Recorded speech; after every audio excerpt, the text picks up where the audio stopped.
తూర్పుగోదావరి జిల్లా నరసాపురం నియోజకవర్గంలోని పెదమైనవాని లంక ప్రాంతంలో సముద్రం ముందుకొచ్చి కోతకు గురవుతున్నది అనేటువంటి విషయాన్ని గ్రామస్తులు మన కేంద్ర ఆర్థిక శాఖ మంత్రి శ్రీమతి నిర్మలా సీతారామన్ గారి దృష్టి తీసుకెళ్ళినప్పుడు వారు ప్రత్యేకంగా చొరవ చూపించి ఈ సముద్రపు కోతను అరికట్టడానికి తగిన చర్యలు తీసుకోవాలి, ఏ రకంగా చేయాలి అనేటువంటిది మెడ్రాస్ ఐఐటిని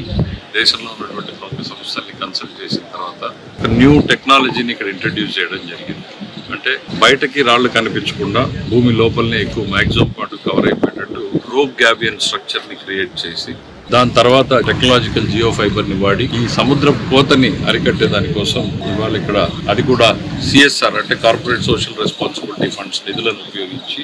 1 కిలోమీటర్ ఫస్ట్ ట్రయల్ వేయడం జరుగుతుంది. ఏ ప్రాంతంలో అయితే గ్రామం ఉందో ఆ గ్రామానికి ఈ ప్రొటెక్షన్ వాళ్ళు ప్లాన్ చేయడం జరిగింది.